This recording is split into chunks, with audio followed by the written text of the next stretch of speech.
കൗമാരം സംഘർഷങ്ങൾക്കപ്പുറം എന്ന് പറഞ്ഞ ഒരു പ്രോജക്റ്റ് ഏറ്റെടുത്തിട്ട് കുട്ടികളുടെ ഈ ഡ്രഗ് അഡിക്ഷനായിട്ടുള്ള കാര്യത്തെ അഡ്രസ്സ് ചെയ്യാൻ വേണ്ടി തീരുമാനിച്ചു. അപ്പോൾ കാലിക്കറ്റ് യൂണിവേഴ്സിറ്റിയിലെ സൈക്കോളജി ഡിപ്പാർട്ട്മെൻറ്റിൻ്റെ ആ ഡിപ്പാർട്ട്മെൻറ്റ് മുഴുവൻ ഞങ്ങളെ സഹായിച്ചു. അവിടെ ഡോക്ടർ ഷാരി, അതിൻ്റെ HOD ഉണ്ട് ഡോക്ടർ ഷാരി. അവർ സഹായിച്ചിട്ട് അവരുടെ കൂടെ പഠനത്തിൻ്റെ അടിസ്ഥാനത്തിൽ ഒരു പ്രോജക്റ്റ് തയ്യാറാക്കുകയാണ് ചെയ്തത്.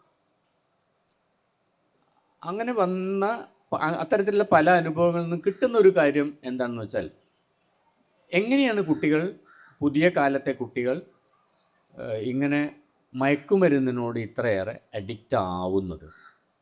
ആരാണ് ഉത്തരവാദികൾ? പലപ്പോഴും നമ്മൾ കുട്ടികളെയാണ് ചോദ്യമുനയിൽ നിർത്തുക. സ്കൂൾ പഠിക്കുന്ന കാലത്ത് അങ്ങനെയൊക്കെ ഉണ്ടാകുന്ന കമ്പനികൾ, ചിലപ്പോൾ സൗഹൃദത്തിൻ്റെ പേര് പറയും, കുട്ടികളുടെ കമ്പനിയാണ് മോശമായി പോകുന്നത്, സൗഹൃദം മോശമായിട്ട് പോകുന്നു, അങ്ങനെ പലതരത്തിലുള്ള കാരണങ്ങൾ നമ്മൾ പറയാറുണ്ട്. അപ്പോൾ ഞങ്ങൾ ഈ പഠനം നടത്തിയ കാലിക്കറ്റ് യൂണിവേഴ്സിറ്റിയുടെ നേതൃത്വത്തിൽ അവിടുത്തെ സൈക്കോളജി ഡിപ്പാർട്ട്മെൻറ്റായിട്ട് നടത്തിയ പഠനത്തിലും അതിൻ്റെ ഭാഗമായിട്ട് വന്ന പല ആളുകളുണ്ട്. പോലീസ് ഓഫീസർമാർ, ശിശുക്ഷേമ കേന്ദ്രത്തിൽ വർക്ക് ചെയ്യുന്നവർ, അങ്ങനെയുള്ള പല ആളുകൾ, അവരൊക്കെ പറഞ്ഞ ഒരു അനുഭവത്തിൻ്റെ അടിസ്ഥാനത്തിലും ഒരു ഘടകം, എല്ലാ ഘടകം എന്ന് പറഞ്ഞാൽ ഒരു പ്രധാനപ്പെട്ട ഘടകം എന്താണെന്ന് വെച്ചാൽ, കുട്ടികളെ മയക്കുമരുന്നിൻ്റെ അടുത്തേക്ക് പറഞ്ഞയക്കുന്നത് നമ്മൾ തന്നെയാണ് എന്നതാണ്. നമ്മൾ മീൻസ് ഞാൻ ഉദ്ദേശിച്ചത് രക്ഷിതാക്കൾ തന്നെയാണ് എന്ന്. എങ്ങനെയാണ്? നമ്മളാരും അറിഞ്ഞുകൊണ്ട് പറഞ്ഞയക്കുന്നില്ല, അത് നമ്മളാരും അങ്ങനെ ചെയ്യില്ല. നമ്മളെ കുട്ടികളുടെ കാര്യത്തിൽ നമ്മൾ ചെയ്യില്ല. പക്ഷെ നമ്മൾ അറിയാതെ ചെയ്തു പോകുന്ന ഒരു കാര്യം ഉണ്ട്. ഇന്നലെ ഞാൻ ട്രെയിനിൽ വരുന്ന സമയത്ത് എൻ്റെ കൂടെ യാത്ര ചെയ്ത 2 പേരുണ്ട്. ഒരു ആദിശങ്കർ 1ാം ക്ലാസ്സിൽ പഠിക്കുകയാണ്, വേറെ ഒരു മോളുണ്ട്. അപ്പോൾ അവർ ചെയ്തുകൊണ്ടിരിക്കുന്ന ട്രെയിനിൽ കയറിയ ഉടനെ തന്നെ മൊബൈലിലാണ്, കുട്ടികൾ 2 പേരും മൊബൈലിലാണ്. അപ്പോൾ ഞാൻ ആ കുട്ടികളുടെ പാരൻസിനോട് പറഞ്ഞു, ഇങ്ങനെ ചെയ്യുന്നത് ശരിയല്ല. അപ്പോൾ അവർക്കറിയാം അത്. എന്താ സാറേ മാഷേ, വേറെ നിവൃത്തിയൊന്നുമില്ല, ഞങ്ങൾക്ക് 2 പേർക്കും ജോലിയുണ്ട്, കുട്ടികളെ നോക്കാൻ വേറെ വീട്ടിൽ ആളില്ല, അതുകൊണ്ട് സ്വാഭാവികമായിട്ടും ഇവർക്ക് TV കാണിച്ചു കൊടുക്കും, അല്ലെങ്കിൽ കാർട്ടൂൺ കാണിച്ചു കൊടുക്കും. ഇത് ആ പേരൻസ് പറഞ്ഞെങ്കിൽ പോലും നമുക്കൊക്കെ നമ്മുടെ വീട്ടിലൊക്കെ അനുഭവം ഇതായിരിക്കും, നമുക്കൊക്കെ ന്യായീകരണം ഇതായിരിക്കും. നമ്മൾ വീട്ടിലും നമ്മൾ പഴയ കാലം പോലെയല്ല, കൂട്ടുകുടുംബത്തിലല്ല നമ്മൾ ജീവിക്കുന്നത്, സിംഗിൾ ഫാമിലിയാണ്. അപ്പോൾ അച്ഛനും അമ്മയ്ക്കും ജോലി ഉണ്ടെങ്കിൽ, ഇനി അഥവാ ഒരാൾക്ക് മാത്രം ജോലിയാണെങ്കിൽ പോലും കുട്ടികളെ മുഴുവൻ സമയം എൻ്റർടൈൻ ചെയ്യാൻ നമുക്ക് പറ്റുന്നില്ല. അതുകൊണ്ട് ചിലപ്പോൾ കുട്ടി വാശി പിടിക്കും, പല്ല് തേക്കാൻ വാശി പിടിക്കും, കുളിക്കാൻ വാശി പിടിക്കും, എനിക്ക് ഭക്ഷണം കഴിക്കേണ്ടെന്ന് പറയും, ഇന്നൊന്നും കഴിക്കേണ്ടെന്ന് പറയും. അപ്പോൾ നമുക്ക് ഏറ്റവും എളുപ്പത്തിൽ ചെയ്യാവുന്ന എന്താണ്? ഒരു കാർട്ടൂൺ ഫിലിം വെച്ച് കൊടുത്താൽ അവിടെ കുട്ടി ഇരുന്നിട്ട് നമ്മൾ പറയുന്നതൊക്കെ കുട്ടി അനുസരിക്കും. അപ്പോൾ നമ്മുടെ സമയത്തിന് വേണ്ടി, നമുക്ക് നമ്മുടെ കാര്യം ചെയ്യാൻ വേണ്ടി, കുട്ടിയെ തൽക്കാലം മാറ്റി നിർത്താൻ വേണ്ടി നമ്മൾ ഉപയോഗിക്കുന്ന ഒരു ഡിവൈസാണ് ഈ ഡിജിറ്റൽ സംവിധാനം എന്നുള്ളത് പലപ്പോഴും. പക്ഷേ അതിൻ്റെ അപകടം എത്രയാണ് കുട്ടികൾക്ക് ഉണ്ടാവുന്നത് നമുക്കറിയില്ല. കാരണം അതിനെപ്പറ്റി നിരവധി പഠനങ്ങൾ, ഇപ്പോൾ വിദേശ രാജ്യങ്ങൾ, അമേരിക്ക അടക്കമുള്ള രാജ്യങ്ങളിൽ നിരവധി പഠനങ്ങൾ നടന്നുകൊണ്ടിരിക്കുന്നു. പല രാജ്യങ്ങളും ഇപ്പോൾ പുതിയതായിട്ട് വരുന്നത് 18 വയസ്സ് വരെയുള്ള കുട്ടികൾക്ക് സോഷ്യൽ മീഡിയ നിരോധിക്കണം എന്ന് വരെ പല രാജ്യങ്ങളും ആവശ്യപ്പെടുന്നുണ്ട്. അമേരിക്ക പോലെ രാജ്യങ്ങൾ നടത്തിയ പഠനത്തിൽ നിന്ന് ഒരു കാര്യം അവർ പറയുന്നത്, 5 വയസ്സ് വരെയുള്ള കുട്ടികൾക്ക് ഡിജിറ്റൽ മീഡിയ 1 മണിക്കൂറിൽ അധികം ഒരിക്കലും കൊടുക്കാൻ പാടില്ല എന്നാണ്. ആ 1 മണിക്കൂർ തന്നെ കഴിയെങ്കിൽ സ്പ്ലിറ്റായിട്ട് 15 മിനിറ്റ് 20 മിനിറ്റ് ഒക്കെ ആയിട്ട് സ്പ്ലിറ്റായിട്ട് കൊടുക്കാൻ പറ്റണം. മാത്രമല്ല, ആ ഡിജിറ്റൽ മീഡിയ ഉപയോഗിക്കുന്ന സമയത്ത് നമുക്ക് കൂടെ നിൽക്കാൻ പറ്റുമോ, അവർ കാണുന്ന വിഷ്വൽ മീഡിയ നമുക്കും കൂടെ ഇടപെട്ട് നമ്മുടെയും കൂടെ ലോകത്തേക്ക് അവരെ കൊണ്ടുവരാൻ പറ്റുമോ എന്നൊക്കെ നോക്കുന്നു. ഇപ്പോൾ നമ്മളറിയാലോ, നമ്മളാണെങ്കിൽ ഇപ്പോൾ കുട്ടികൾ മാത്രമല്ല, ഞാനും നിങ്ങളും ഒക്കെ തന്നെ ഒഴിവ് സമയത്ത് മുഴുവൻ എന്താണ്, നമ്മൾ മൊബൈലിലാണ്. അത് നമുക്കത് ഇഷ്ടപ്പെടുന്നുണ്ട്. ഒരു റീല് കണ്ട അടുത്ത റീലിലേക്ക് അങ്ങനെ നമ്മൾ പോകാൻ ഇഷ്ടപ്പെടുന്നുണ്ട്. അങ്ങനെ സംഭവിക്കുമ്പോൾ ഉണ്ടാകുന്നൊരു കാര്യം എന്താ വെച്ചാൽ, റീലിൻ്റെ ഒരു സൗകര്യം എന്താണെന്ന് വെച്ചാൽ, പെട്ടെന്ന് നമുക്ക് സന്തോഷം കിട്ടും. സാധാരണ നമ്മളൊരു നാടകം കാണുന്നു, ഒരു നാടകത്തിൻ്റെ തുടക്കം, അതിൻ്റെ നിരവധി സ്റ്റേജുകൾ, അതിൻ്റെ നിരവധി സംഘർഷങ്ങൾ, അവസാനം ഉണ്ടാകുന്ന ഒരു ക്ലൈമാക്സ്, അതിനൊക്കെ വേണ്ടി കുറേ സമയം മെനക്കെടണം. ഒരു സിനിമ കാണുന്നു, ആ സിനിമയിൽ നിന്ന് നമുക്കൊരു സന്തോഷം കിട്ടണമെങ്കിൽ 2-2.5 മണിക്കൂർ മെനക്കെടണം. ഇത് 1 മിനിറ്റ് കൊണ്ട്, അല്ലെങ്കിൽ 2 മിനിറ്റ് കൊണ്ട്, അല്ലെങ്കിൽ കുറച്ച് സെക്കൻഡുകളെ കൊണ്ട് നമുക്ക് ഈ കാര്യങ്ങൾ മുഴുവൻ കിട്ടണം. അതായത് ഇപ്പോൾ അരിസ്റ്റോട്ടിൽ നാടകത്തെ നിർവഹിച്ചിരിക്കുന്ന ഒരു കാര്യമുണ്ട്. ഒരു സംഭവം ഉണ്ടാവണം, ആ സംഭവത്തിനൊരു കാരണം ഉണ്ടാവും, അതിൻ്റെ സംഭവത്തിന് ശേഷം എന്തെന്നുള്ളൊരു ക്ലൈമാക്സും ഉണ്ടാവണം. ഈ സംഘർഷവും അതിൻ്റെ ക്ലൈമാക്സും ഒക്കെ വിത്തിൻ സെക്കൻഡ്സ് നമുക്കും കിട്ടണം. അപ്പോൾ അതിനുവേണ്ടി ചെയ്യുന്നൊരു കാര്യം എന്താണ്? ഒരു സെക്കൻഡിൽ വളരെ നിരവധിയായിട്ടുള്ള പിക്ചേഴ്സ് കുട്ടിയുടെ മനസ്സിലേക്ക്, മസ്തിഷ്കത്തിലേക്ക് കടത്തിവിടുക. മസ്തിഷ്കത്തിൻ്റെ പഠനങ്ങളൊക്കെ തെളിയിക്കുന്ന ഒരു കാര്യം, ഒരു 0 മുതൽ 6 വയസ്സ് വരെയുള്ള കാലത്താണ് കുട്ടികളുടെ മസ്തിഷ്കത്തിൻ്റെ പ്രധാനപ്പെട്ട വളർച്ചകളൊക്കെ സംഭവിച്ചു കഴിയും. 0 മുതൽ 6 വയസ്സ് വരെ. പഴയ ഓർമ്മകൾ തിരിച്ചെടുക്കാൻ വേണ്ടി നടത്തിയ ചില അന്വേഷണങ്ങളുണ്ടല്ലോ, പിന്നോട്ട് മനഃശാസ്ത്രമൊക്കെ പോകുന്ന സമയത്ത് 2.5 വയസ്സ് വരെയുള്ള മുമ്പുള്ള ഓർമ്മകളെ നമുക്ക് തിരിച്ചെടുക്കാൻ പറ്റും എന്ന് ഇപ്പോൾ കാണുന്നുണ്ട്. അപ്പോൾ ഈ ഒരു കാലത്ത് എന്തിനുള്ള കാലമാണ്? ഭാഷ രൂപപ്പെടേണ്ട ഒരു കാലമാണിത്. സർഗാത്മകത, ക്രിയേറ്റിവിറ്റി രൂപപ്പെടേണ്ട ഒരു കാലമാണിത്. കുട്ടിയുടെ സ്വപ്നം കാണാനുള്ള കഴിവ്, സങ്കല്പിക്കാനുള്ള കഴിവ്, സ്വന്തമായിട്ട് ഭാഷയെ നരേറ്റ് ചെയ്യാനുള്ള കഴിവ്, ഇതൊക്കെ ഡെവലപ്പ് ചെയ്യേണ്ട കാലമാണിത്. ആ കാലത്ത് കുട്ടികൾ അതൊന്നും ചെയ്യാതെ മുരടിച്ച പോലെ ഇരുന്നു പോവുകയാണ് ഈ മീഡിയയുടെ മുമ്പിൽ. അപ്പം സംഭവിക്കുന്ന പിന്നെ അത് കഴിഞ്ഞിട്ട് എന്ത് സംഭവിക്കും? അവരിത് കണ്ട് ആസ്വദിച്ചു. 1 സെക്കൻഡ് കൊണ്ട്, 1 മിനിറ്റ് കൊണ്ട്, 2 മിനിറ്റ് കൊണ്ട് അവർക്ക് ഭയങ്കരമായ സന്തോഷം കിട്ടുന്നത് ആസ്വദിച്ചു. അങ്ങനെ ഒരു ശീലം വന്നാൽ അതിൽ കുറഞ്ഞ ഒന്നുകൊണ്ടും അവർക്ക് തൃപ്തരാവാൻ പറ്റില്ല. നിങ്ങൾ സ്കൂളിൽ ചെന്ന് നോക്കിയോ, അല്ലെങ്കിൽ ഇത്തരത്തിലുള്ള വർക്ക്ഷോപ്പിൽ ചെന്ന് നോക്കിയോ, വീട്ടിൽ ചെന്ന് നോക്കിയോ, നമ്മളെ കുട്ടികൾ, ചെറിയ കുട്ടികൾ ആവർത്തിച്ച് ഉപയോഗിക്കുന്ന ഒരു വേർഡ് എന്താണ്, ഒരു വാക്കെന്താണ്? ബോറടിക്കുന്നു എന്നതാണ്. എനിക്ക് ബോറടിക്കുന്നു എന്നതാണ്. എപ്പോഴും കുട്ടികൾ പറയും, അമ്മ എനിക്ക് ബോറടിക്കുന്നു എന്ന് പറയും. എന്താ കുട്ടികൾക്ക് ബോറടിക്കാനുള്ള കാരണം? ബോറടിക്കാനുള്ള കാരണം നമ്മൾ കണ്ട് ശീലിച്ച ഒരു സാധനത്തിൽ നിന്നും അപ്പുറത്ത് പോയിട്ട് കൂടുതൽ നെഗറ്റീവായിട്ട്, കൂടുതൽ സമയമെടുത്ത്, കൂടുതൽ ബുദ്ധി പ്രയോഗിക്കേണ്ട ഒരു കാര്യം വന്നാൽ നമുക്കാണെങ്കിലും ബോറടിക്കും. അപ്പോൾ ഈ ഒരു മിനിറ്റിൻ്റെ 2 മിനിറ്റിൻ്റെ വിഷ്വൽസ് കണ്ട് അതിൽ അഭിരമിച്ചു പോയ ഒരു കുട്ടിക്ക് ഉണ്ടാവുന്ന അപകടം എന്താണ്? ക്ലാസ് റൂമിൽ ഇരുന്നാൽ കുട്ടിക്ക് ബോറടിക്കും. കാരണം അധ്യാപകർക്ക് റീലുണ്ടാക്കിയിട്ട് ക്ലാസ് എടുക്കാൻ പറ്റില്ലല്ലോ. അവർ നെരേഷനല്ലേ, അവരുടെ നെരേഷൻ്റെ ഒരു രീതിയുണ്ട്. അപ്പോൾ അവർ ഫിസിക്സ് ആണെങ്കിലും കെമിസ്ട്രി ആണെങ്കിലും സയൻസ് ആണൊക്കെ പറഞ്ഞുകൊണ്ടിരിക്കല്ലേ ചെയ്യുക, മെക്കാനിക്കല്ലേ. അത് ഇവർക്ക് ഉൾക്കൊള്ളാൻ പറ്റില്ല, അതവർക്ക് ബോറടിച്ചോറും. അപ്പോൾ അതുകൊണ്ട് നമ്മളിതിൽ ശ്രദ്ധിക്കേണ്ട ഒരു കാര്യം എന്താ വെച്ചാൽ, നമുക്കിപ്പോൾ മൊബൈൽ ഫോൺ തീരെ ഒഴിവാക്കണമെന്നോ ഡിജിറ്റൽ മീഡിയ തീരെ ഒഴിവാക്കണമെന്നൊന്നും നമുക്ക് പറയാൻ സാധിക്കില്ല. പറയാൻ സാധിക്കുന്ന ഒരു കാര്യം എന്താണ്? അതിന് ഒരു നിയന്ത്രണം വേണം. എങ്ങനെയാണ് നിയന്ത്രണം ഏർപ്പെടുത്തുക? നമ്മൾ സാധാരണ കുട്ടികളോട് പറയും, മോനെ നല്ല കുട്ടിയാവണം, മോളെ നല്ല കുട്ടിയാവണം, നമ്മളിങ്ങനെ ആവർത്തിച്ച് പറയും. എന്നാൽ എന്തായി നല്ല കുട്ടിയാവല്? കുട്ടിക്ക് എങ്ങനെയാണ് മനസ്സിലാവുക എങ്ങനെയാണ് നല്ല കുട്ടിയാവുക എന്നുള്ളത്? നല്ല കുട്ടിയാവുക എന്ന് പറയുമ്പോൾ നമ്മൾ എന്താ ചെയ്യേണ്ടതെന്ന് കുട്ടികളോട് പറയണം. എന്താ ചെയ്യേണ്ടത്? മൊബൈൽ ഫോൺ ഉപയോഗിക്കുകയാണ് മോനെ 5 മണി മുതൽ 5:30 മണി വരെ ഉപയോഗിക്കാൻ പാടുള്ളൂ. സ്കൂൾ വിട്ട് കഴിഞ്ഞാൽ ഇത്ര സമയം ഉപയോഗിക്കാൻ പാടുള്ളൂ. അരമണിക്കൂർ കഴിഞ്ഞാൽ കട്ട് ചെയ്യണം. പുസ്തകം സ്കൂൾ വിട്ട് വന്നു കഴിഞ്ഞാൽ ഉടനെ തന്നെ പുസ്തകം ഇന്ന റാക്കിൽ വെക്കണം, ചെരുപ്പ് ഇന്ന സ്ഥലത്ത് വെക്കണം, മേലെഴുകി വന്നാൽ കുറച്ച് നേരം കളിക്കാൻ പോകണം, കളിച്ചാൽ ഇത്ര മണിക്ക് തിരിച്ചു വരണം, ഇത്ര മണി മുതൽക്ക് നീ പുസ്തകം വായിക്കണം, അത് കഴിഞ്ഞിട്ട് ഭക്ഷണം കഴിക്കണം. ഇങ്ങനെ ഒരു ചിട്ട കുട്ടികളോട് നിരന്തരം പറഞ്ഞ് അതിലേക്ക് അവരെ എത്തിക്കുമ്പോഴാണ് കുട്ടിക്ക് മനസ്സിലാവുക എന്ത്, ഇതൊക്കെ ചെയ്താൽ ഞാൻ നല്ല കുട്ടിയാവും. മറ്റേത് അബ്സ്ട്രാക്റ്റാണ്. നമ്മൾ പലപ്പോഴും പറയുന്ന കമാൻഡ്സൊക്കെ അബ്സ്ട്രാക്റ്റാണ്. നല്ല കുട്ടിയാവുന്ന കുട്ടിക്ക് അറിയില്ല. 5 വയസ്സായ 6 വയസ്സായ കുട്ടിക്ക് അറിയില്ല എങ്ങനെയും നല്ല കുട്ടിയാവുക എന്നുള്ളത്. നല്ല കുട്ടിയാവുക എന്നുള്ള സ്വപ്നം നമ്മുടെ മനസ്സിൽ മാത്രമേ ഉള്ളൂ. അത് കുറച്ചും കൂടെ സ്പെസിഫിക്കായിട്ട് കുട്ടികളോട് പറയാൻ നമുക്ക് സാധിക്കണം. മറ്റൊന്ന് ചെയ്യാൻ പറ്റുന്ന എന്താണ്? നമുക്ക് ഈ ഡിജിറ്റൽ മീഡിയയെ തന്നെ കുറച്ചുകൂടെ സർഗാത്മകമാക്കാം. അവരെ പഠനത്തെ സഹായിക്കാൻ വേണ്ടിയിട്ട് ചിലപ്പോൾ നമുക്ക് ഉപയോഗിക്കാൻ പറ്റും. ഇപ്പോൾ പലപ്പോഴും നമ്മളിപ്പോൾ സാധാരണ എന്താ ചെയ്യാം, ഒരു ക്ലാസ്സിൽ ഉള്ള ഒരു പഠനം, ഇപ്പോൾ ക്ലാസ്സിൽ ചിലപ്പം ഒരു മരത്തെക്കുറിച്ച് പഠിക്കുന്നു, അല്ലെങ്കിൽ ഒരു ചെടിയെക്കുറിച്ച് പഠിക്കുന്നു, ഒരു ഇലയെക്കുറിച്ച് പഠിക്കുന്നു. താഴ്ന്ന ക്ലാസ്സിലാവുമ്പോൾ അങ്ങനെ ഫിസിക്സിലോ കെമിസ്ട്രിയിലോ ഒക്കെ അവർ പഠിക്കേണ്ട ഒരു കാര്യമുണ്ടോ? ആ കാര്യവുമായിട്ട് ബന്ധപ്പെട്ട് അവർക്ക് സംശയമുണ്ടാവും. ആ സംശയം നിറവേറ്റാൻ ഈ ഡിവൈസ് എങ്ങനെ ഉപയോഗിക്കാം? ഈ നമ്മുടെ ഡിജിറ്റൽ ഡിവൈസ് എങ്ങനെ ഉപയോഗിക്കാം? കൂടുതൽ അന്വേഷണത്തിന് വേണ്ടി, കൂടുതൽ പഠനത്തിനൊക്കെ വേണ്ടിയിട്ട് ഡിജിറ്റൽ ഡിവൈസ് എങ്ങനെയാണ് ഉപയോഗിക്കാമെന്ന് നമ്മൾ കണ്ടെത്തണം. അതാണ് പ്രധാനമായിട്ട് ഒരു കാര്യം പറയാനുള്ളത്. രണ്ടാമത്തെ ഒരു കാര്യം പറയാനുള്ളത്, നമ്മുടെയൊക്കെ കുട്ടിക്കാലത്ത്, നിങ്ങളൊക്കെ കുട്ടിയായിരുന്ന സമയത്ത് ഉണ്ടായിരുന്ന ഒരു അവസ്ഥയുണ്ട്. ആ അവസ്ഥ എന്താണ്? നമുക്ക് നമ്മുടെ കൂട്ടുകുടുംബം ഉണ്ടാവും, കഥ പറയാൻ ആളുണ്ടാവും, പാട്ടുപാടാൻ ആളുണ്ടാവും. അതിൻ്റെയൊക്കെ കാലം കഴിഞ്ഞു എന്നാണ് ഇപ്പോൾ നമ്മൾ വിശ്വസിക്കുന്നത്. മിക്കവാറും നമ്മുടെ കുട്ടികളൊക്കെ ഇംഗ്ലീഷ് മീഡിയത്തിൽ പഠിച്ചുകൊണ്ടിരിക്കുകയാണ്. നിങ്ങൾ മനസ്സിലാക്കേണ്ട ഒരു കാര്യം എന്താണെന്ന് വെച്ചാൽ, പലപ്പോഴും ഇംഗ്ലീഷ് മീഡിയത്തിൽ പഠിക്കുന്ന നമ്മളെ കുട്ടികൾക്ക് ഇംഗ്ലീഷും അറിയില്ല, മലയാളവും അറിയില്ല എന്ന അവസ്ഥയാണ്.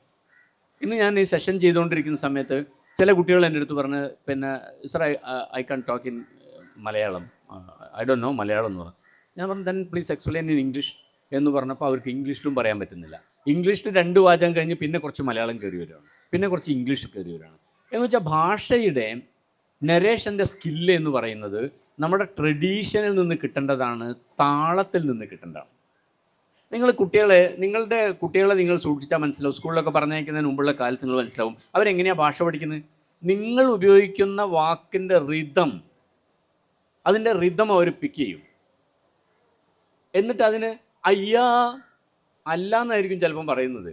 അല്ല എന്ന് പറയാൻ കുട്ടിക്ക് അറിയില്ല, അയ്യാ അങ്ങനെ അവർ പറയുള്ളൂ. അതിൽ വേറെ ആ അയ്യാ എന്ന് തന്നെ അവർ പല വാക്കിന് ഉപയോഗിക്കും, പല അക്ഷരങ്ങൾക്ക് ഉപയോഗിക്കും. എന്ന് വെച്ചാൽ ഭാഷയുടെ റിതമാണ്, താളമാണ് പ്രധാനമായിട്ടുള്ള ഒരു കാര്യം. ആ റിതം എന്ന് പറഞ്ഞാൽ നമുക്ക് പാരമ്പര്യമായിട്ട് പകർന്നു കിട്ടുന്നതാണ്, നമ്മുടെ അന്തരീക്ഷത്തിൽ നിന്ന് ചുറ്റുപാടിൽ നിന്ന് കിട്ടുന്നതാണ്. ആ റിതം അതിനെന്താ ചെയ്യാൻ പറ്റുക? നമ്മൾ സാധാരണ എന്താ ചെയ്യാം?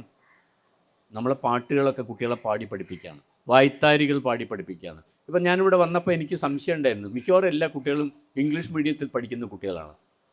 അപ്പോൾ ബിജു എന്നോട് പറഞ്ഞു, മാഷേ ഇങ്ങനെയാണ്, ടൗണിൽ പഠിക്കുന്ന കുട്ടികളാണ്, ഇംഗ്ലീഷ് മീഡിയത്തിൽ പഠിക്കുന്ന കുട്ടികളാണ്. പക്ഷേ ഞാൻ ഇന്ന് അവർക്ക് കൊടുത്ത ഒരു വർക്ക് എന്ന് പറയുന്നത് നിങ്ങൾ കേട്ടാൽ അത്ഭുതപ്പെടും. 1ാം ക്ലാസ്സിലെ നമ്മുടെ സ്റ്റേറ്റ് സിലബസിൽ 1ാം ക്ലാസ്സിൽ കുട്ടികൾക്ക് പഠിക്കാനുള്ള കവിതകളുണ്ട്. 49 കുട്ടി കവിതകളുണ്ട്, വ്യത്യസ്ത താളത്തിലുള്ള. മലയാളത്തിലുള്ള എല്ലാ ഈണങ്ങളും വായ്ത്താരികളും താളവും ഒക്കെ നമ്മൾ സ്റ്റേറ്റ് സിലബസിലെ മലയാള പഠനത്തിന് ഉപയോഗിക്കുന്നുണ്ട്. അതിൽ കുറച്ച് കവിതകളെടുത്ത് ഓരോ ഗ്രൂപ്പിനും കൊടുത്തു. എന്നിട്ട് അതിൽ ആ താളം കണ്ടെത്തി ആ താളത്തിൽ അത് ചൊല്ലാൻ വേണ്ടിയിട്ട് പറഞ്ഞു, ഗ്രൂപ്പായിട്ട് ചൊല്ലാൻ പറഞ്ഞു. അപ്പോൾ അവരത് ആദ്യം വായിച്ചു നോക്കി. അപ്പോൾ എല്ലാവർക്കും മലയാളം വായിക്കാൻ അറിയില്ല. അപ്പോൾ ആ ഗ്രൂപ്പിലുള്ള ചില ആൾക്കാർക്ക് മലയാളം വായിക്കാൻ അറിയാം. അവരത് വായിച്ച് മറ്റൊരാളെ കേൾപ്പിച്ചു. അപ്പോൾ ചില ആൾക്കാരൊക്കെ എന്നോട് ചോദിച്ചു, മാഷേ ഇത് എങ്ങനെ ചൊല്ലുക? അപ്പോൾ ഞാൻ അതിൻ്റെ ഒരു ഈണമൊക്കെ ചൊല്ലി കാണിച്ചു കൊടുത്തു. നിങ്ങൾ പറഞ്ഞാൽ വിശ്വസിക്കില്ല, അരമണിക്കൂർ കൊണ്ട് ഈ 6 ഗ്രൂപ്പിൽപ്പെട്ട മുഴുവൻ കുട്ടികളും, അത് ചെറിയ കുട്ടികളല്ല, ഇടത്തരം ഉയർന്ന കുട്ടികളുണ്ടോ, ആ കുട്ടികളെല്ലാവരും അതിഗംഭീരമായിട്ട് ആ കവിത അവതരിപ്പിച്ചു. എന്ന് വെച്ചാൽ ഈ താളവും ഈണവും, ഇത് എവിടുത്തെ താളമാണ്? നമ്മുടെ കേകയുടെയും കാകളിയുടെയും നദോന്നതയുടെയും ഒക്കെ മലയാളത്തിൻ്റെ താളമാണ്, നമ്മുടെ വായ്ത്താരികളുടെ താളമാണ്. അത് കുട്ടിയുടെ ഉള്ളിലുണ്ട്. ആ താളം കുട്ടിക്ക് പരിചയപ്പെടുന്ന എവിടുന്നാന്ന് നിങ്ങൾക്കറിയോ? ഗർഭപാത്രത്തിൽ വെച്ച് തന്നെ കുട്ടി താളം കേൾക്കുന്നുണ്ട്. നിങ്ങളുടെ ഹൃദയത്തിൻ്റെ താളം കുട്ടി കേൾക്കുന്നുണ്ട്. ഗർഭത്തിൽ ഇരിക്കുന്ന സമയം നിങ്ങൾ വർത്തമാനം പറയുന്നത് മുഴുവൻ കേൾക്കുന്നുണ്ട്. അച്ഛനും അമ്മയും കലഹിക്കുന്നത് അവരെ കേൾക്കുന്നുണ്ട്. നിങ്ങൾ പാട്ട് പാടി കൊടുക്കുന്നത് ഗർഭത്തിലിരിക്കുന്ന കുട്ടി ആസ്വദിക്കുന്നുണ്ട്. കുട്ടി കളിക്കുന്നുണ്ട്. ഗർഭപാത്രത്തിൻ്റെ വള്ളിയും ചരടൊക്കെ പിടിച്ച് വലിച്ചിട്ട് കൈകൊണ്ട് വിരലുകൊണ്ടൊക്കെ തട്ടി അവർ കളിക്കുന്നുണ്ട്. കളിയിലൂടെയും പാട്ടിലൂടെയും ഒക്കെയാണ് സംസ്കാരത്തിലേക്ക് നമ്മുടെ കുട്ടികൾ വരുന്നത്. അപ്പോൾ അവർക്ക് കഥ പറഞ്ഞു കൊടുക്കാനും എളുപ്പമല്ല കേട്ടോ ഈ കഥ പറഞ്ഞു കൊടുക്കുക എന്ന് പറഞ്ഞത്. എൻ്റെ വീട്ടിലൊരു കക്ഷിയുണ്ട്, മോളെ കുട്ടിയുണ്ട്, 3 വയസ്സായിപ്പോൾ, കുഞ്ഞുട്ടൻ എന്ന് ഞാൻ വിളിക്കുന്നത്. കഥ പറഞ്ഞു കൊടുത്ത് നമ്മുടെ ഉപ്പാടിളകും. അപ്പോൾ ഇവൻ രാത്രി കിടക്കുന്ന സമയത്ത് അമ്മച്ച ഒരു കഥ പയ്യോ ചോദിക്കും. അങ്ങനെ വരും. ഇപ്പം ഞാൻ എന്തെങ്കിലും യാത്ര കഴിഞ്ഞൊന്നുമില്ല, അപ്പോൾ കഥ ഇങ്ങനെ പറഞ്ഞു കൊടുക്കും. കഥ ഞങ്ങൾ ഇമ്പ്രവൈസ് ചെയ്ത് ഉണ്ടാക്കുക ചെയ്യാം. കഥയൊക്കെ പറഞ്ഞിട്ട് അവനറിയാലോ, കഥ ഇങ്ങനെ പോകുമ്പം നമ്മളൊരു കടുവയെ പറഞ്ഞാൽ കടുവ ആരെങ്കിലുമൊക്കെ ആക്രമിക്കല്ലോ. ഉടനെ അവൻ പറയും, അമ്മച്ച കടുവ പാവമാണ് കേട്ടോ എന്ന് പറയും. പിന്നെ ആ കടുവയ്ക്ക് ഉപദ്രവം ഉണ്ടാക്കുന്ന ഒരു കാര്യം കടുവയെ കൊണ്ട് ചെയ്യിക്കാൻ പറ്റില്ല. പിന്നെ ഞാൻ ആ കടുവയെ മുത്തശ്ശിയുടെ വീട്ടിൽ കൊണ്ടുപോയി കടുവയ്ക്ക് വിശക്കുമ്പോൾ മുത്തശ്ശി കഞ്ഞി ഉണ്ടാക്കി കൊടുക്കും, അല്ലെങ്കിൽ മുത്തശ്ശി നെയ്യപ്പം ചുട്ട് കൊടുക്കും. അങ്ങനെ കടുവയുടെ സ്വഭാവം ആകെ മാറ്റേണ്ടി വരും. അതേപോലെ കഥ തീരാൻ പോവുകയാണെന്ന് പറഞ്ഞാൽ അവൻ പറയും, അമ്മച്ച അപ്പോഴുണ്ട് ഒരു കുറുക്കൻ അങ്ങനെ വരുന്നു, ആ കഥ ഒന്ന് വയ്യോ. അപ്പോൾ ഈ കുറുക്കനെ കൂടെ ഞാൻ ഈ കഥയിലേക്ക് കയറ്റി പുതിയ കഥ വേറെ ഉണ്ടാക്കണം. ഇങ്ങനെ ഇമ്പ്രവൈസ് ചെയ്ത് കഥ അവൻ കൊണ്ടുപോകും. പക്ഷേ ഗുണം എന്താണെന്ന് വെച്ചാൽ അവന് ഞങ്ങൾ ടൈം ഫിക്സ് ചെയ്തിട്ടുണ്ട്. വീഡിയോ കാണിച്ചു കൊടുക്കും, ഇവനെ കാർട്ടൂൺ ഫിലിംസൊക്കെ കാണിച്ചു കൊടുക്കും. ഒരു ടൈമുണ്ട്. ഇപ്പോൾ സ്കൂളിലൊന്നും പോകാൻ തുടങ്ങിയില്ല, അപ്പോൾ ഒരു 3:30 മണി മുതൽക്കാണ് തുടങ്ങാം. അപ്പോൾ പറഞ്ഞിരിക്കുന്ന ടൈം കഴിഞ്ഞാൽ അത് ഓഫാക്കണം എന്ന് അവനറിയാം. അപ്പോൾ അവൻ തന്നെ ഓഫാക്കും, എന്നിട്ട് അങ്ങോട്ട് കരയാൻ തുടങ്ങും. അതായത് റൂള് പാലിക്കണം എന്നറിയാം, പക്ഷേ റൂള് പാലിക്കുന്ന ഭയങ്കര സങ്കടമുള്ള കാര്യമാണ്. അപ്പോൾ അങ്ങോട്ട് കരയാൻ തുടങ്ങും. അങ്ങനെ ഒരു ചിട്ട. അപ്പോൾ ആ സമയം, ബാക്കിയുള്ള സമയം എന്താണ്, നമുക്ക് ഒട്ടും എളുപ്പമല്ല. കുട്ടികളോട് കഥ പറയുകയും 100 കണക്കിന് അവരുടെ ചോദ്യത്തിന് മറുപടി പറയും, അവരെ കൂടെ നടക്കാനിറങ്ങുകയും അവരുടെ വയലിലേക്ക് പോയി റോട്ട് പോവുകയും ഒക്കെ ചെയ്തിട്ട് അവരെ എൻഗേജ് ചെയ്യാൻ വേണ്ടിയിട്ട് അവരുടെ കൂടെ നമ്മൾ കുറച്ചുകൂടെ സമയം സ്പെയർ ചെയ്യണം. സമയം സ്പെയർ ചെയ്താൽ എന്താ ഗുണം? നിങ്ങൾ പിന്നീട് പല സ്ഥലത്തും സൈക്കോളജിസ്റ്റിൻ്റെ മുമ്പിലും സൈക്കിയാട്രിസ്റ്റിൻ്റെ മുമ്പിലും പോയി കാത്തിരുന്ന് നിങ്ങൾ മെനക്കെടേണ്ട സമയമുണ്ടല്ലോ ഭാവിയിൽ, അതൊക്കെ നിങ്ങൾക്ക് ഒഴിവായി കിട്ടും. ഇപ്പം നിങ്ങൾ അവരുടെ കൂടെ സമയം ചെലവഴിച്ചാൽ, കളിക്കാനും ഒരുപാട് കളിക്കാനുള്ള ഉപകരണങ്ങളുണ്ട്. നിങ്ങൾ വീഡിയോയിലൊക്കെ നോക്കിക്കഴിഞ്ഞാൽ കുട്ടികളെ കൊണ്ട് കളിപ്പിക്കാനുള്ള കുറേ കപ്പ് ഉപയോഗിച്ച്, കടലാസ് ഉപയോഗിച്ച്, പല പല കാര്യങ്ങൾ ഉപയോഗിച്ച് കളിക്കാനൊക്കെയുള്ള ഒരുപാട് ഉപകരണങ്ങൾ ഉണ്ടാക്കാം. ആ കളിയൊക്കെ അവർക്ക് ഇഷ്ടമാണ്. കളിയിലേക്ക് അവരെ തിരിച്ചു കൊണ്ടുവരണം, താളത്തിലേക്ക് തിരിച്ചു കൊണ്ടുവരണം, കഥയിലേക്ക് തിരിച്ചു കൊണ്ടുവരണം. അതുപോലെ ഇത്തരം ക്യാമ്പുകളിലേക്ക് അവരെ തിരിച്ചു കൊണ്ടുവരണം. ശാരീരികമായിട്ടുള്ള കുട്ടികളെ അധ്വാനിപ്പിക്കുകയും പുറത്തിറങ്ങി നമ്മുടെ സ്കൂളിലെ മിക്കവാറും എല്ലാ സ്കൂളിലും ഇപ്പോൾ വാഴ 2 എന്നുള്ള സിനിമ നിങ്ങൾ കണ്ടിട്ടുണ്ടാവുമല്ലോ അല്ലേ? വാഴ 2 പറയുന്നൊരു കാര്യമുണ്ടല്ലോ, ആ കുട്ടികൾ പറയുന്നൊരു കാര്യമുണ്ട്. സ്കൂൾ മൈതാനത്ത് കളിക്കാൻ സ്ഥലമില്ല. അവിടെ എന്താണ്, ബസ് നിർത്തിയിട്ടിരിക്കുകയാണ്. നമ്മുടെ മിക്കവാറും എല്ലാ സ്കൂളിൻ്റെ സ്ഥിതി അതാണ്. കളിക്കാനുള്ള സ്ഥലത്ത് ഒന്നുകിൽ ബസ് നിർത്തിയിട്ടുണ്ടാവും, അല്ലെങ്കിൽ കളിക്കാൻ കൊടുക്കാൻ സ്കൂളിൽ സമയമില്ല. ഭയങ്കരമായിട്ടുള്ള അക്കാഡമീഷ്യൻസാണ് നമ്മളൊക്കെ. പഠനത്തിന് മാത്രമേ സമയമുള്ളൂ.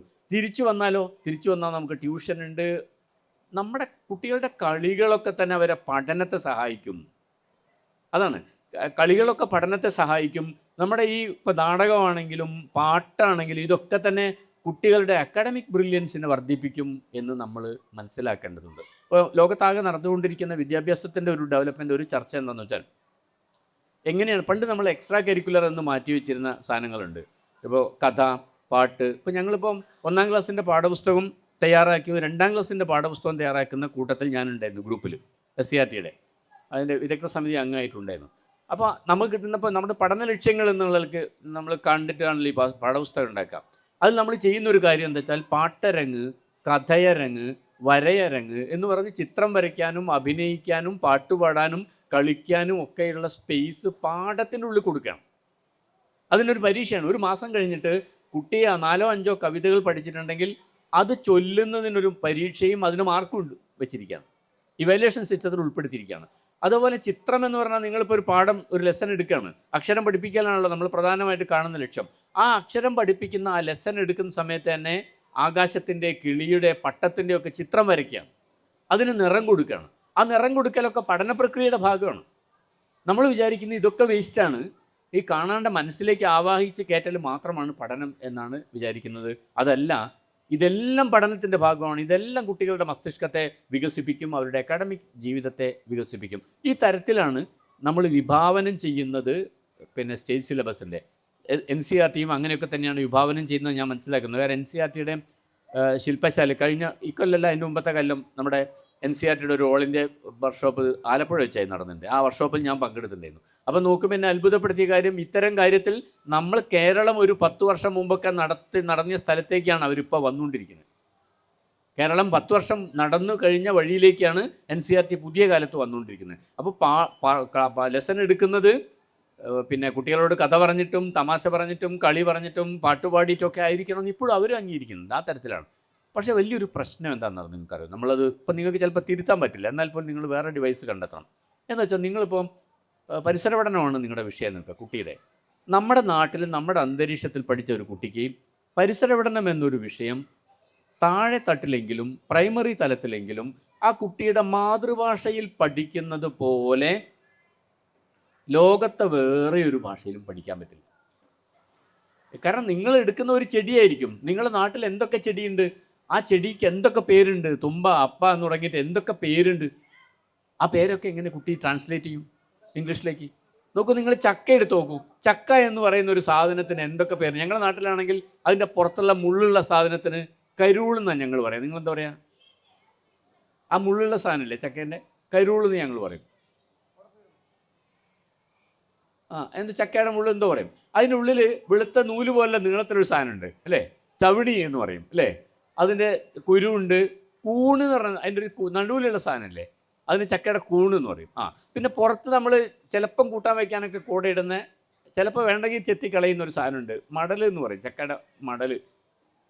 ഇങ്ങനെ ചക്കയായിട്ട് ബന്ധപ്പെട്ട് മാത്രം അതിൻ്റെ പൗണ്ടി എന്ന് പറയും, കുരു ഇട്ട് വെക്കുന്ന ഒരു ഉറ പോലത്തെ സാധനമുണ്ട്, ചക്കയുടെ പൗണ്ടി എന്ന് ഞങ്ങൾ പറയാം. എത്ര പേരുണ്ട്. നിങ്ങൾ ചക്ക എന്ന് പറഞ്ഞൊരു സാധനത്തെ ജാക്ക് ഫ്രൂട്ട് എന്നല്ലാതെ ബാക്കിയൊക്കെ നമുക്ക് ട്രാൻസ്ലേറ്റ് ചെയ്യാൻ പറ്റുമോ? അപ്പോൾ എന്താ സംഭവിക്കുന്നത്? ഒരു പരിസര പഠനമായിട്ട് ബന്ധപ്പെട്ടൊരു കാര്യം, ഒരു ചെടിയുടെ, നമ്മുടെ നാട്ടിലുള്ള ഒരു ചെടിയുടെ, ഒരു വൃക്ഷത്തിൻ്റെ, ഒരു ഫലത്തിൻ്റെ കാര്യം പറയുന്ന സമയത്ത് കുട്ടി വൈകല്യമുള്ള കുട്ടിയായി പോകുന്നു. കാരണം 25 വാക്കുണ്ട്, ആ 25 വാക്ക് കുട്ടിക്ക് ഇല്ല. ഇംഗ്ലീഷ് പഠിച്ച കുട്ടിക്ക് ഒരൊറ്റ വാക്കുള്ളൂ, ജാക്ക് ഫ്രൂട്ട് എന്നുള്ളൊരു വാക്കുള്ളൂ.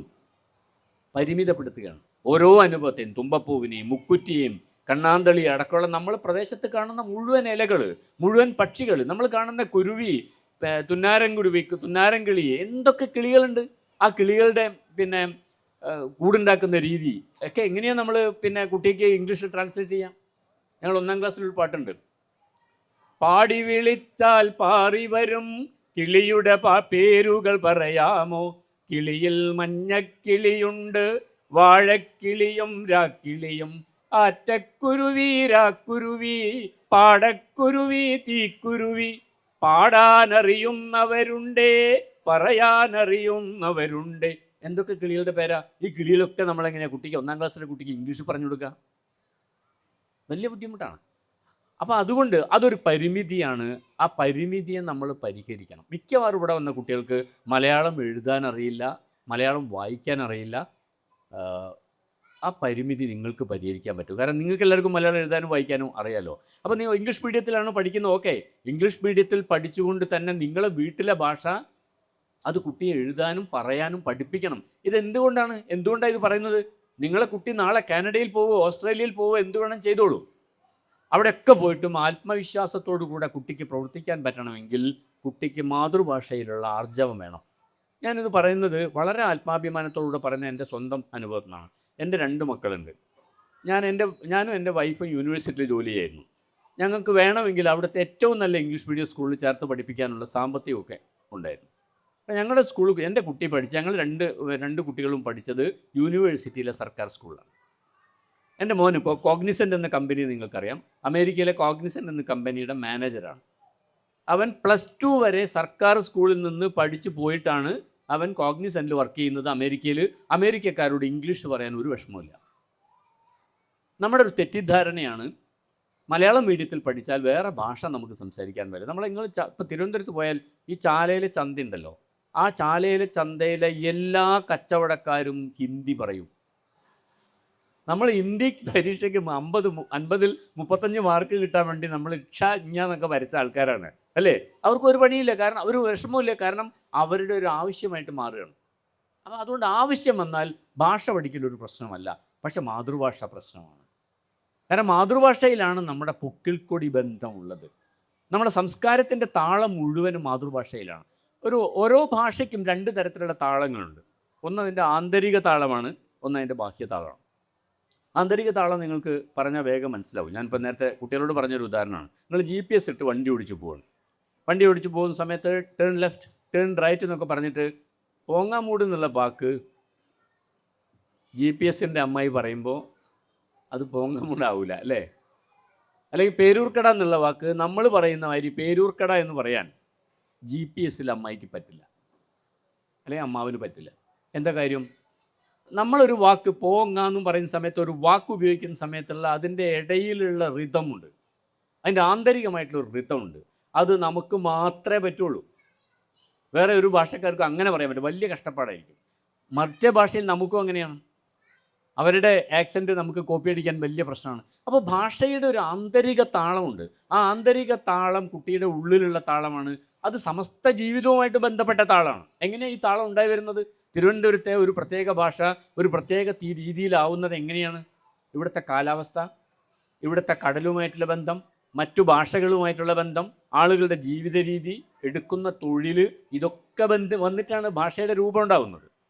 ഇതൊക്കെ യഥാർത്ഥത്തിലുള്ളതാണ് അർത്ഥം.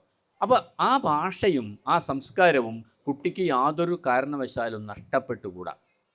നമ്മൾ അഭിരമിച്ചത്, നമ്മൾ സ്വപ്നം കണ്ടതൊക്കെ ഏതിലാണ്? നമ്മൾ രാമൻ്റെയും കൃഷ്ണൻ്റെയും മഹാഭാരതത്തിൻ്റെ ഒക്കെ കഥ വായിച്ചിട്ടാണ് നമ്മൾ സ്വപ്നം കണ്ടത്. ആ സ്വപ്നം കണ്ടതൊക്കെ നമ്മുടെ ഭാഷയിലാണ്, നമ്മുടെ സംസ്കാരത്തിലാണ്. ഈ കഥകളും കൃഷ്ണൻ്റെ, ഇപ്പോൾ ഏത് വീട്ടിലാണെങ്കിലും ഒരു കള്ളകൃഷ്ണൻ്റെ കഥ പറഞ്ഞു കൊടുക്കും കുട്ടിക്ക് അല്ലേ? വെണ്ണകൊക്കെയും അങ്ങനെ ഒരുപാട് വീതികളൊക്കെ കാണിച്ച ഇത്തരം കഥകളും ഇത്തരം പാട്ടുകളും ഒക്കെ തന്നെ അതിൻ്റെ ഒരു കലവറ നമ്മുടെ വീട്ടിലുണ്ട്. പക്ഷെ നമ്മുടെ കുട്ടികൾക്ക് ഇപ്പോൾ അത് ആസ്വദിക്കാൻ പറ്റുന്നില്ല. കാരണം നമ്മുടെ കുട്ടികൾ മറ്റൊരു ഭാഷയിലാണ് നിൽക്കുന്നത്. അപ്പോൾ നിലവിലുള്ള യാഥാർത്ഥ്യത്തെ ഉൾക്കൊണ്ടുകൊണ്ട് ഭാഷയുടെ പരിമിതിയെ മറികടക്കാൻ എന്താ ചെയ്യാൻ പറ്റുക? നിങ്ങൾക്കറിയുന്ന ഭാഷ, നിങ്ങൾക്കറിയുന്ന ഭാഷയിലെ പാട്ടുകൾ, നിങ്ങൾക്കറിയുന്ന ഭാഷയിലെ കഥകൾ, ഇതൊക്കെ കുട്ടികളോട് പറഞ്ഞു കൊടുക്കുക.